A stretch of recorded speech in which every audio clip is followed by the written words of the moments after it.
कटक, रूपा, तारा, काशी। कटक, रूपा, तारा, काशी, क्या है ये?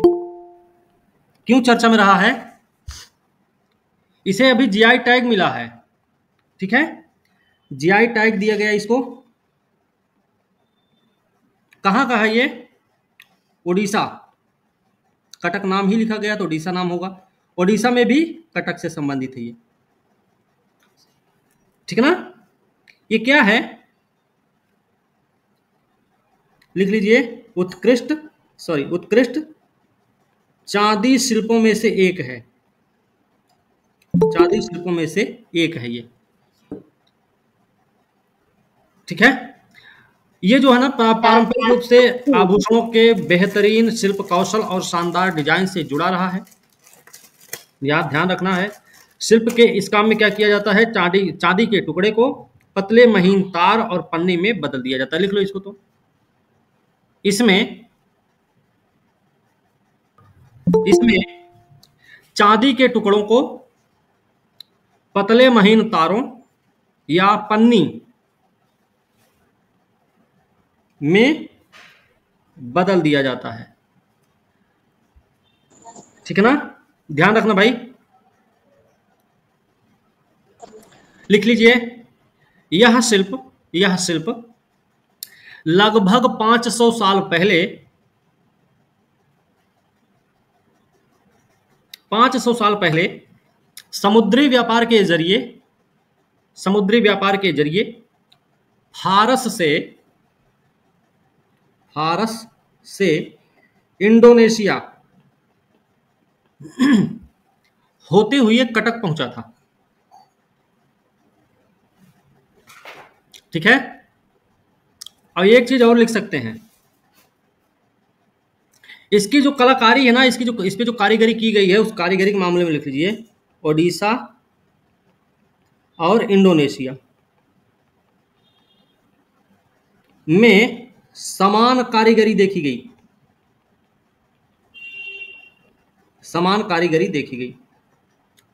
ठीक है ना।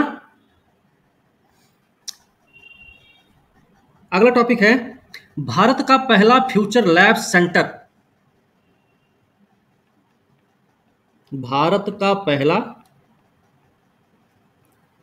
फ्यूचर लैब्स सेंटर, इसके बारे में लिखना आपने को। क्या है ये भाई? सर फ्यूचर के बाद क्या बोला था सर आपने? फ्यूचर लैब्स LABS लैब्स, लेकिन लैब्स जो लिखा जाएगा ना कैपिटल में है, LABS, ठीक है ना। किसने उद्घाटन किया इसका? उद्घाटनकर्ता कौन है ये लिखो पहले। उद्घाटनकर्ता कौन है भाई? सी डैक ने इसका उद्घाटन किया है। कहां पर किया है? पहले इसका फुल फॉर्म लिख लो। क्या फुल फॉर्म है इसका? Centre for development of advanced, ठीक है, कंप्यूटिंग।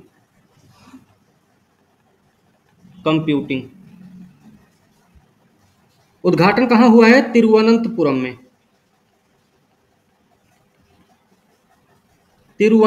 में। इसको नाम क्या दिया गया है? इसका नाम क्या है? नाम लिख लो भाई। नाम है centre for semiconductor chips and systems for strategic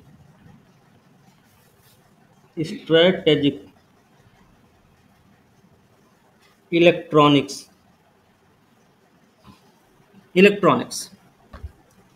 ठीक है। ये पूरा नाम है इस भारत के पहले फ्यूचर लैब्स सेंटर का। क्या काम करेगा ये? इसका काम क्या होगा भाई? काम भी लिख लो। Next generation chip design, manufacturing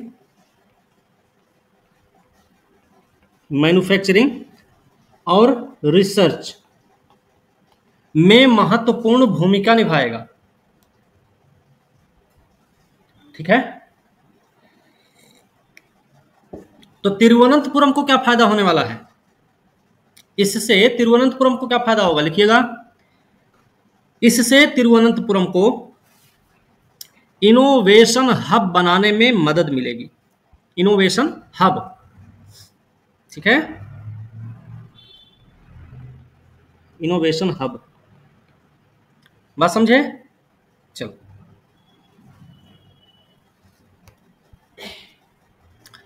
अभी हाल फिलहाल में क्या हुआ है, कोरल सुपर हाईवे की खोज हुई है। कोरल सुपर हाईवे की खोज हुई है अभी हाल फिलहाल में। कहां पर हुई है, किसने की है? देखो भाई, हिंद महासागर में हुआ है,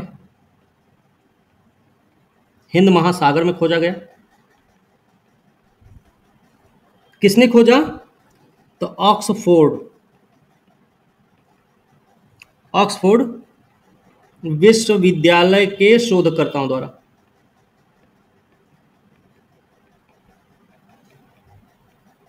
ठीक है, किसमें प्रकाशित किया गया? प्रकाशन कहां हुआ इसका? प्रकाशन लिख लीजिए, नेचर साइंटिफिक रिपोर्ट्स में। ओके,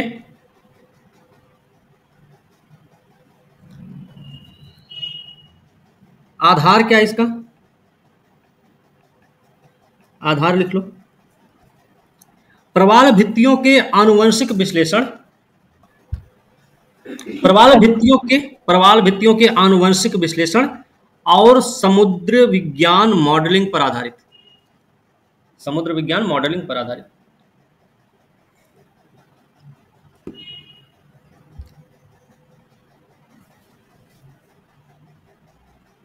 ठीक है, इन्होंने क्या किया है शोध? देखो, पहली बार ऐसा हुआ है कि जब ऑक्सफोर्ड विश्वविद्यालय के शोधकर्ताओं ने आनुवंशिक विश्लेषण और समुद्र विज्ञान मॉडलिंग का उपयोग करके समुद्री धाराओं का एक नेटवर्क प्रदर्शित किया है। ठीक है, इसी को बोलते हैं कोरल सुपर हाईवे। ठीक है, कोरल सुपर हाईवे नाम रखा है इन्होंने। कितना एरिया है इसका पता है? हिंद महासागर में ही पाया गया है। तो हिंद महासागर में आप यहां पे लिख सकते हैं ब्रैकेट में 10 लाख किलोमीटर स्क्वायर क्षेत्र में विस्तृत है ये। ठीक है, और ये जो शोध किया गया है वो कैसे हुआ है? 19 अलग अलग रीफ साइटों से प्राप्त मूंगा नमूने के आधार पर किया गया था। ठीक है, 19 अलग अलग रीफ साइटों से प्राप्त मूंगा नमूनों पर किया गया था। क्या देखा गया फिर इसमें? इन्होंने क्या देखा? इन्होंने ये पाया है कि मूंगा जो होता है वो लार्वा एक चट्टान से दूसरे चट्टान के बीच कनेक्टिविटी स्थापित करने के लिए समुद्री धाराओं के माध्यम से प्रवाह करते हैं। जो कोरल होते हैं ना, एक चट्टान से उनको दूसरी चट्टान के बीच में जब जाना होता है तो समुद्री धाराओं का ही प्रयोग करते हैं। ठीक ना, उन्होंने ये बताया है। और एक चीज और याद रखना, ये एक चट्टान से होकर दूसरे चट्टान तक पहुंचते हैं, मतलब ये भी है, ये बताने का प्रयास करते हैं एक चट्टान का मतलब चट्टानों के बीच में जो कनेक्टिविटी है वो बेहतर ढंग की है, ये बताने का प्रयास करते हैं ये मूंगा। ठीक है, इस शोध में ये भी बात सामने आई है। ओके, ध्यान रखिएगा थोड़ा सा। ठीक है सर, ये लिख लीजिए, तो उदाहरण एग्जाम्पल लिख लो, एक एग्जाम्पल लिख लो। यह लार्वा पूर्वी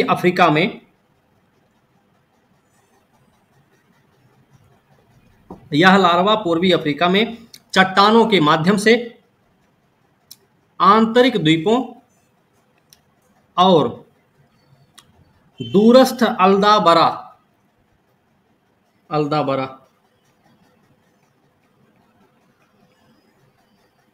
अल्दाबरा समूह और सेशल्स के बीच, सेशल्स के बीच केंद्रीय रूप से स्थित चट्टानों के बीच यात्रा करती है। ठीक है,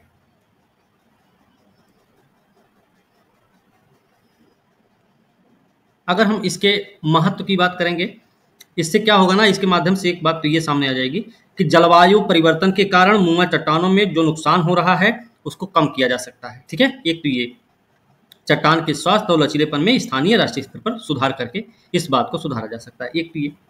दूसरा, इससे एक बात और सामने आती है कि जलवायु परिवर्तन की स्थिति में रीफ रिकवरी के लिए नियमित लार्वा आपूर्ति भी की जा सकती है, एक बात ये भी सामने आती है। इसमें भी इसका महत्व है। एक महत्व इसका और है कि इसके माध्यम से जो शोध किया गया है उसके माध्यम से कोरल कनेक्टिविटी का पश्चिमी भारत में राष्ट्रीय और क्षेत्रीय पैमाने पर इस्तेमाल भी किया जा सकता है। ठीक है, इसके कुछ ये महत्व हैं। ओके,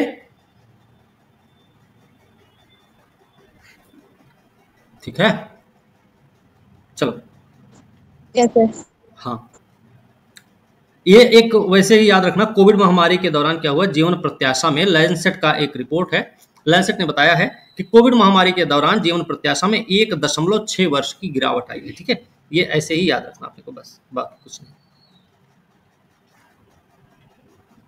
और ये बताया गया है global burden of disease study 2021 इसके माध्यम से। ठीक है,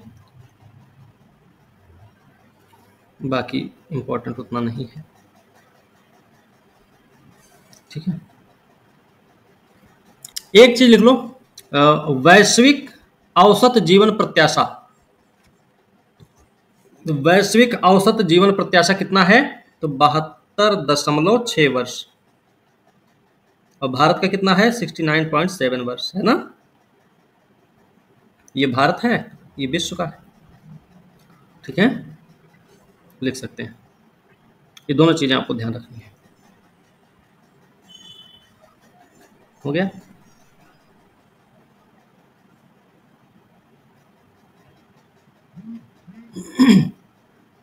अभी क्या हुआ, जल्दी में ही तुर्की में मानव अवशेष पाए गए हैं, तुर्की में मानव अवशेष की खोज हुई है। तो लिख लीजिए इसको भी, 11,000 साल पहले, 11,000 साल पुराने मानव अवशेष की खोज, अवशेष की खोज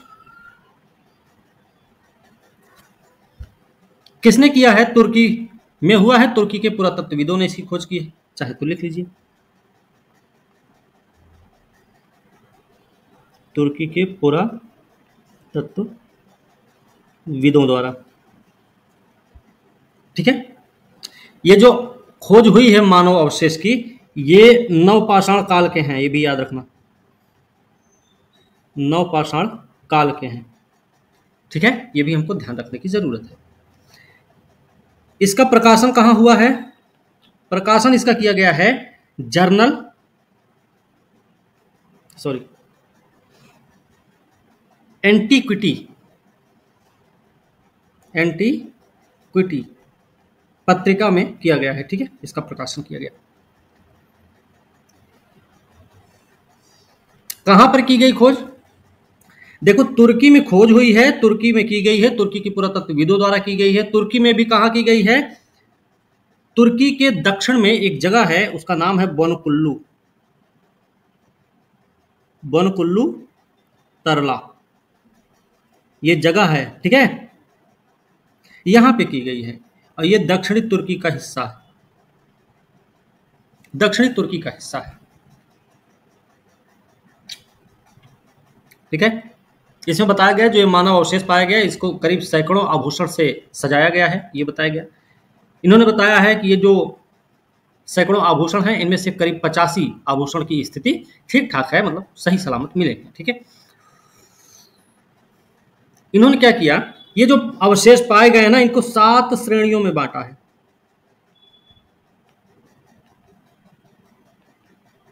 7 श्रेणियों में विभाजित किया है।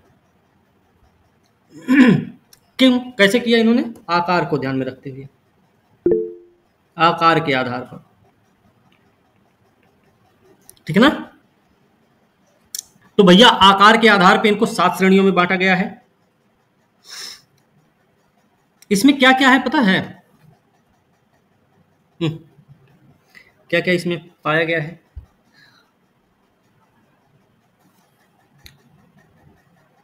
कान में पहना जाने वाला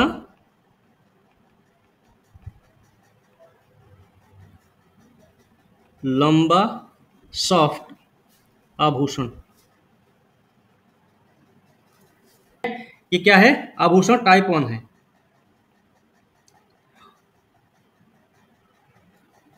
इससे इसके साथ साथ बल्ब नुमा भी पाए गए हैं। बल्ब नुमा क्या होता भाई? तो झुमका टाइप का है वो। आएगा टाइप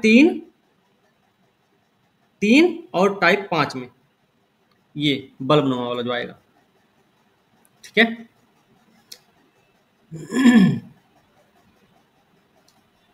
ये आभूषण किससे बने हुए हैं?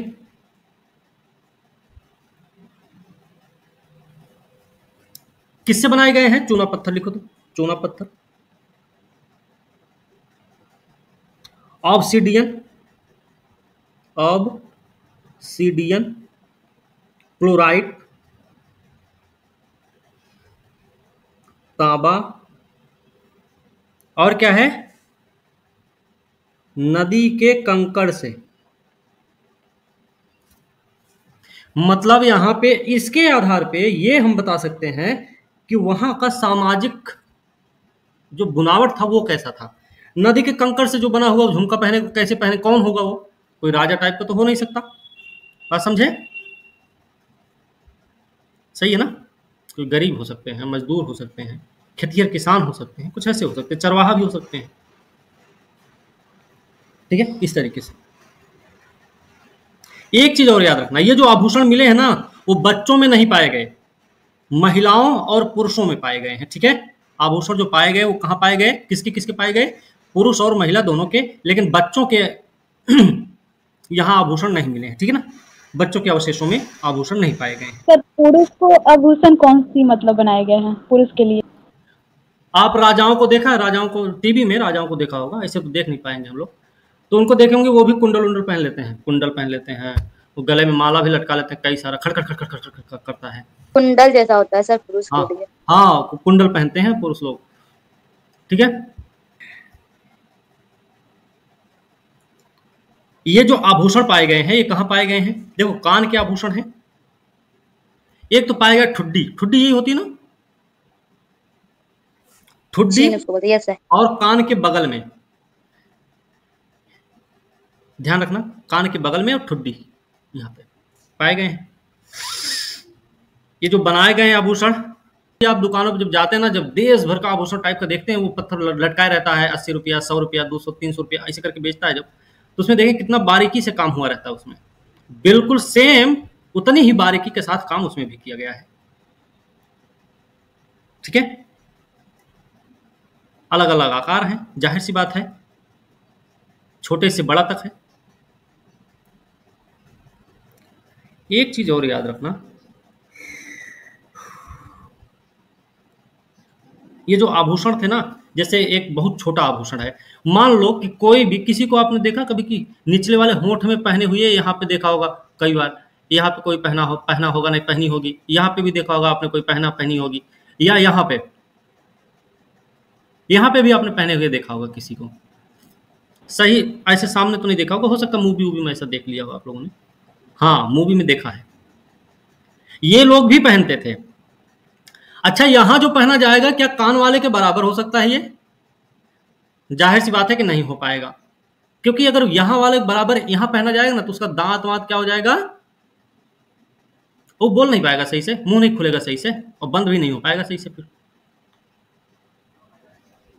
होंठ के नीचे लिख लीजिए तो, होंठ के नीचे, मतलब निचले होंठ में छेद करके पहना जाने वाला आभूषण भी मिला है, और निचले होंठ के छेद को, निचले होंठ के छेद को लैब्रेट बोलते हैं, लैब्रेट। ठीक है, हो गया। देखो इतिहास का प्रश्न है, आप ये नहीं कह सकते कि इतिहास से पूछ ही नहीं जाए। इतिहास से पूछा जाए क्या बताएंगे, अभी तो पढ़े ही नहीं। इतिहास का ये भी है ना। जीआई टैग वाला भी। इस खोज का महत्व क्या रहा है? महत्व ये भाई कि मनुष्यों की प्रथा मान्यता के बारे में जानकारी मिलती है और रहन सहन जीवन शैली से जुड़ी जानकारी भी प्राप्त होती है। हमने आपको बताया इतने प्रकार के तत्वों से बने, पदार्थों से बने हुए हैं। इससे पता चला ना सामाजिक बनावट कैसी थी। यहाँ पे गरीब भी थे, राजा भी थे, मजदूर भी थे, राजा भी थे, किसान भी थे, चरवाहा भी थे, सब लोग यहाँ पे थे। ठीक है ना, ये चीज। चलो ये हो गया।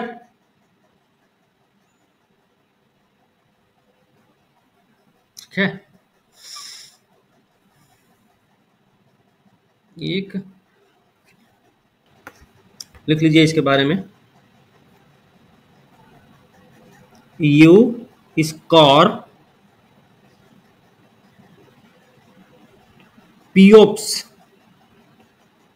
पियोप्स क्रचान कहाँ सर खोजा ये गया? क्या लिखा है आपने? यू स्कॉर्पियोप्स, यू स्कॉर्पियोप्स क्रचान। ठीक है, कहाँ खोजा गया भाई? थाईलैंड में खोजा गया है। किसने खोजा है? शोधकर्ताओं की टीम ने ही खोजी है।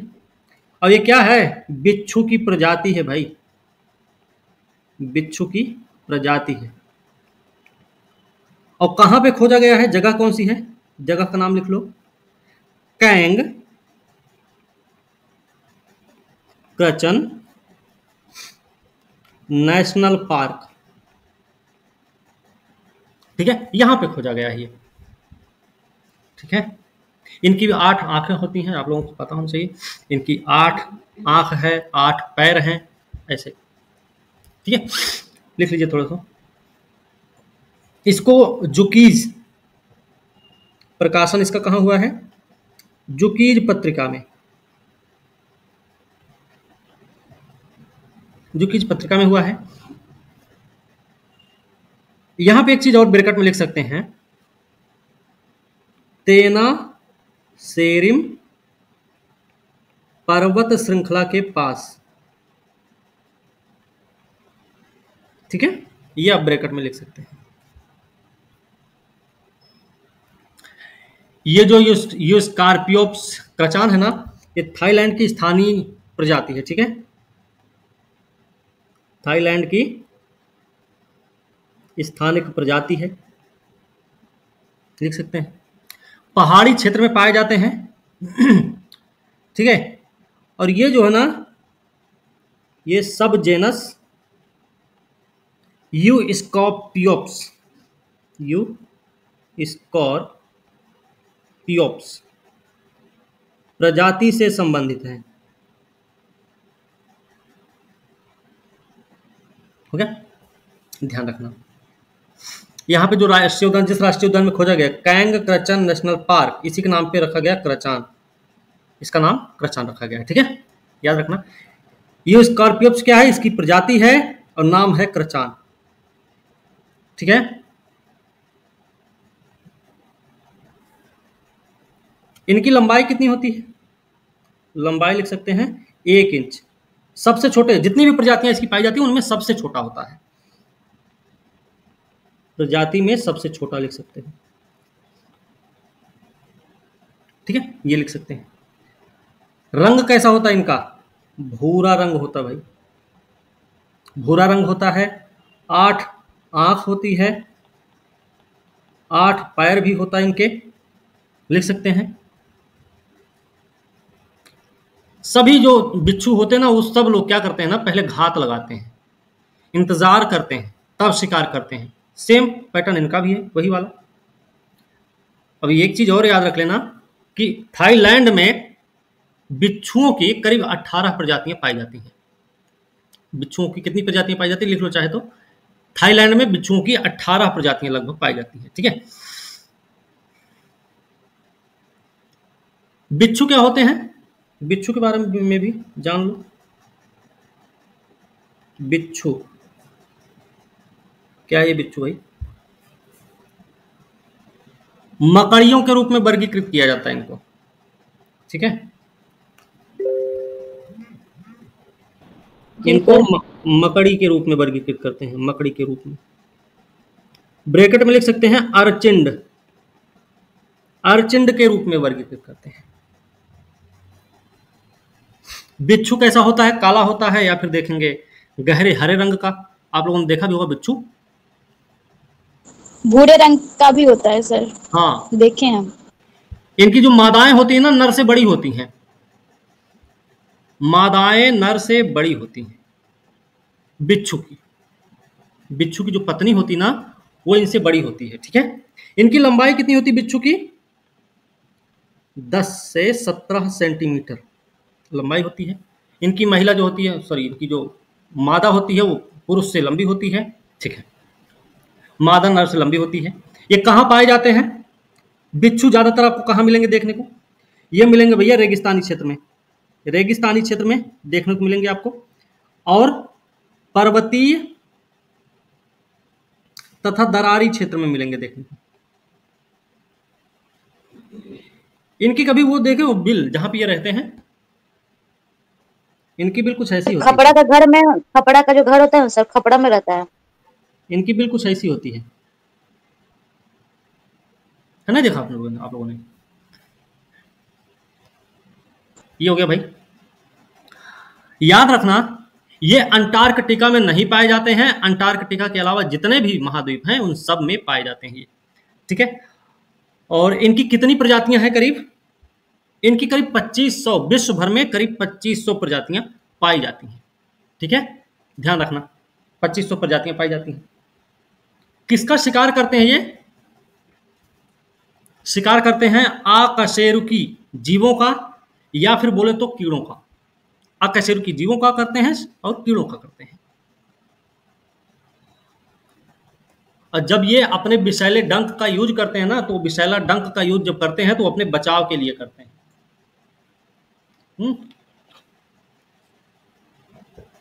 ठीक है, तो ये थोड़ा सा याद रखना भाई, कहाँ पे पाया गया है, कहाँ पे पाए जाते हैं, कितने नहीं हैं। एक टॉपिक है हैदराबाद मुक्ति दिवस। हैदराबाद मुक्ति दिवस कब मनाया जाता है ये,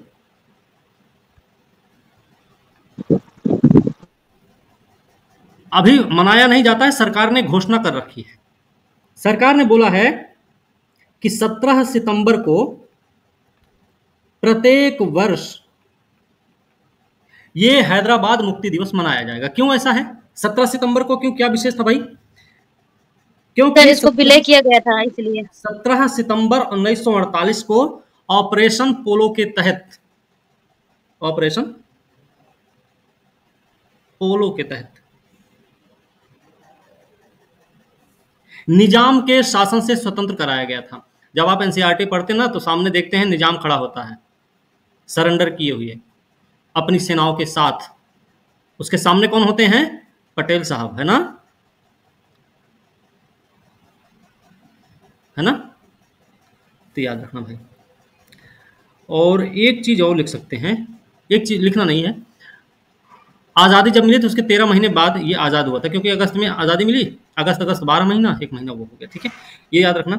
निजाम कौन था यहाँ पे, जब हैदराबाद को मिलाया गया तो वहां का निजाम कौन था, निजाम का नाम लिख लो, निजाम कौन था ये, मीर उस्मान अली, मीर उस्मान अली। ठीक है, ध्यान रखना। और ऑपरेशन पोलो जो चलाया गया था वो हैदराबाद रियासत को भारत में शामिल करने के लिए भारतीय सेना ने एक कार्रवाई की थी, कोड दिया गया था ऑपरेशन पोलो, है ना। सर ये वाला जियोग्लिफ की खोज हुई है।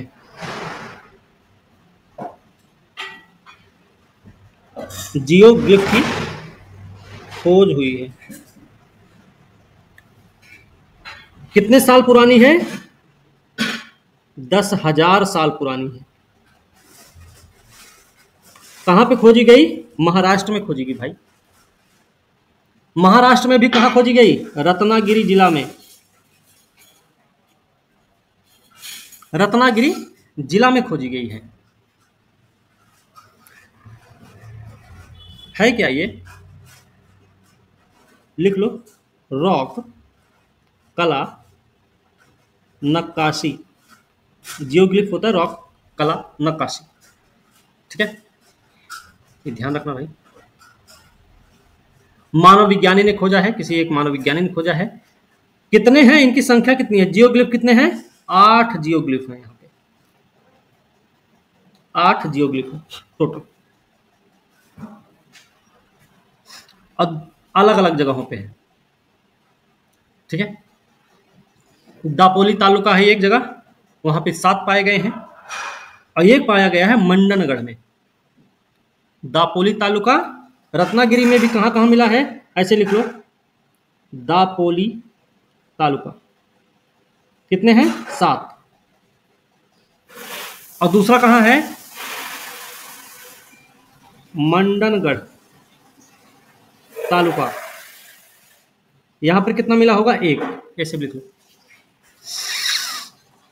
जो दापोला में पाए गए हैं, जो दापोली में पाए गए हैं, वो 17 फीट पर एक 17 फीट लंबे हैं, ठीक है।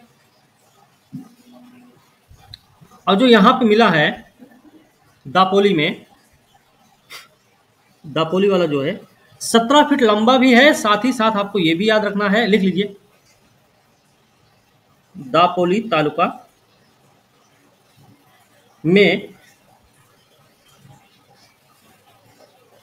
हेडगियर, 17 फीट लंबे हेडगियर पहने एक आदमी का मानव रूप मिला है, ठीक है। हेडगियर पहने एक आदमी का मानव रूप मिला है, ठीक है। हो गया? सर फिर से रिपीट कीजिए, तो मेरा छूट गया। लिख लीजिए, दापोली तालुका में 17 फीट लंबे हेडगियर पहने एक आदमी का मानव रूप मिला है। दाहिनी ओर जानवरों का एक समूह एक ही दिशा में चल रहा है। दाहिनी ओर जानवरों का एक समूह एक ही दिशा की ओर चल रहा है। वो जानवर कौन कौन से हैं? तो ब्रैकेट में लिख सकते हैं बैल। बैल कहां है? ऊपर की ओर, शीर्ष पर एक बैल है। बीच में क्या है? बछड़ा, बछड़ा है बीच में। इसी बीच में एक हिरण भी है, हिरण भी इसी में है, और सबसे नीचे एक बैल है।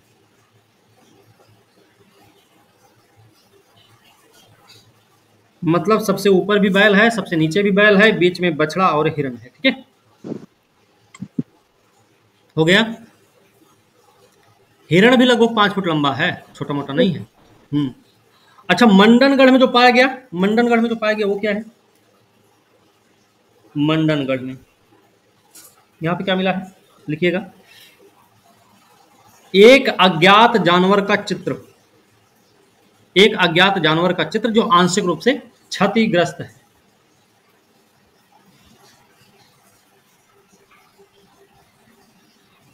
है ना।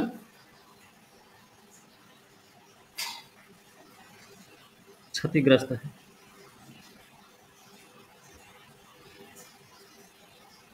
हो गया? तो ध्यान रखना है इसको। सर अब आने दीजिए, मेरा नेट खत्म हो गया, नहीं हो पा रहा क्लास। तो इसमें अभी बाकी है। देखो, ऐसे रॉक कला के और भी उदाहरण हैं, जैसे आप देखेंगे महाराष्ट्र में भी है, गोवा में भी आपको देखने को मिल जाएंगे, ठीक है, याद रखना। और रत्नागिरी जिले में पहला ऐसा उदाहरण नहीं है। यहाँ पे करीब 70 स्थानों पर फैली हुई ऐसी चित्रकलाएं हमको देखने को मिलती हैं। करीब 1500 से अधिक ऐसी प्राचीन कला हमको देखने को मिल रही है। ठीक है, ये जो 70 स्थान हैं महाराष्ट्र में, इनमें से 7 स्थल यूनेस्को की अस्थायी विश्व विरासत सूची में भी सूचीबद्ध किए गए हैं। जियोग्लिफ होता क्या है? जियोग्लिफ लिख सकते हैं क्या है?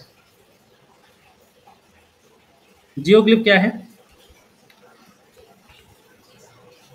प्रागैतिहासिक भूमि पर या रॉक पर निर्मित कला है। ठीक है, ये जो होता है ना, ये 4 मीटर से अधिक लंबा होता है, 4 मीटर से अधिक लंबा। ठीक है, किससे बनाए गए हैं? पत्थर के टुकड़े, बजरी या पृथ्वी जैसे परिदृश्य के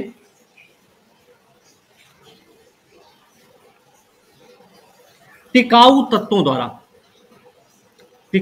द्वारा जमीन पर निर्मित है।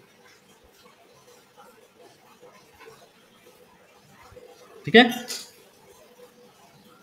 हो गया। Yes sir. अब देखो, जियोग्लिफ के 2 प्रकार होते हैं। कितने? 2 प्रकार। एक होता है सकारात्मक और एक होता है नकारात्मक। सकारात्मक क्या है? सकारात्मक कहेंगे, इसका निर्माण जो होता है ना, प्लेटफॉर्म के समान जमीन पर सामग्रियों की व्यवस्था संरक्षण के लिए किया जाता है। ठीक है, मतलब जैसे अमेजन वर्षा वनों में वनों की कटाई वाली भूमि पर जियोग्लिफ बनाए गए हैं। सकारात्मक में आप एग्जांपल लिख सकते हैं, अमेजन वर्षा वन में, वर्षा वन में वनों की कटाई वाली भूमि पर।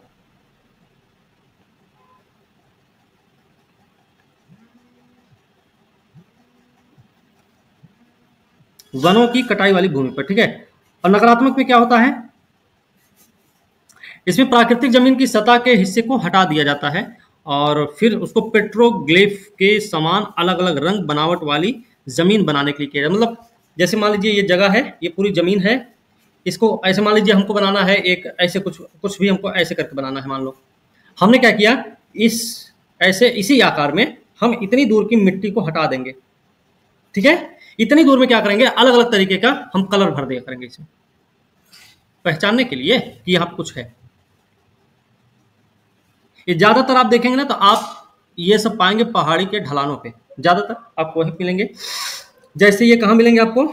महाराष्ट्र और गोवा के पहाड़ी ढलानों पर देखने को मिलते हैं। ठीक है ना? ठीक है, ठीक है।